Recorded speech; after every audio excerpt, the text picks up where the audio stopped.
And we see another round here of the women's pair, one of the new events for the women's program here at the Henley Royal Regatta.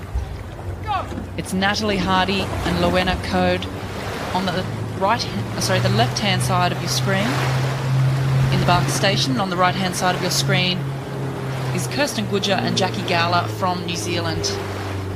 Yeah, so Thames Rowing Club on the left, the black, red and white blades have sort of relative locals, with the another powerhouse force from New Zealand coming over here on the right-hand side on the Buck Station. New Zealand off to a good start already. And we can see Hardy and Coad up on the top of the screen in the yellow boat. They won the women's elite pair at the Met Regatta and won the elite lightweight pair at Henley Women's Regatta just a couple of weeks ago. So certainly a very strong pair here. But I mean, coming up against the Kiwis once again, national team athletes, got a big task. It can be a big jump, can't it? And I think they've done the best thing here. They've gone off as hard as they can, and you know that's got to be your strategy for Henley for match racing. You know, you've just got to try and catch your opponent unawares and try and sort of put them under pressure whatever way you can, and that's what Thames is doing. So now on the right-hand side of the screen, they're still trying to put the Kiwis under pressure, not giving them an easy ride through to the weekend.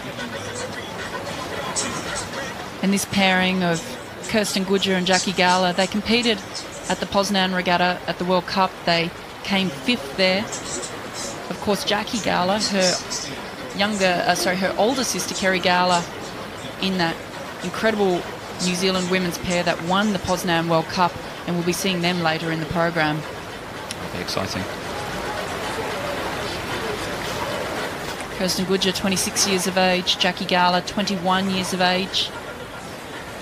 Jackie from the Aramoho Wanganui Rowing Club. I'm glad you had to say that rather than me.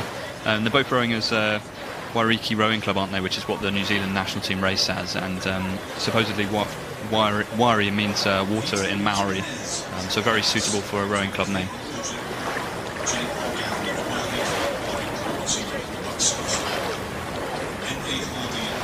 It's going to be a good showdown between this New Zealand crew and the Dutch, isn't it?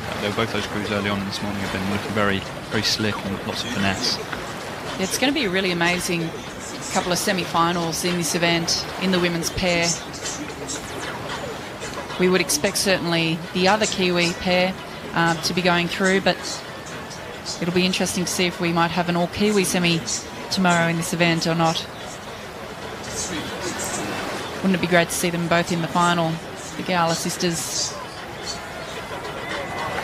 But here, Kirsten Goodger and Jackie Gowler leading over Natalie Hardy and Coad. I mean, this is part of the magic of Henley Royal Regatta, being able to see a domestic crew from Britain racing a top-end international crew.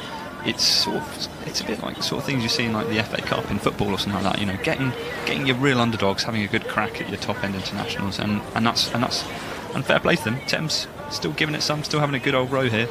Keep looking good as well. You know, look, it's just obviously they haven't got quite the same power on board that the Kiwis have.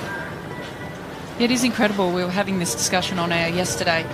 There isn't an event in the world where you would see a club crew coming up against Olympic champions in the same event, aiming for the same trophy.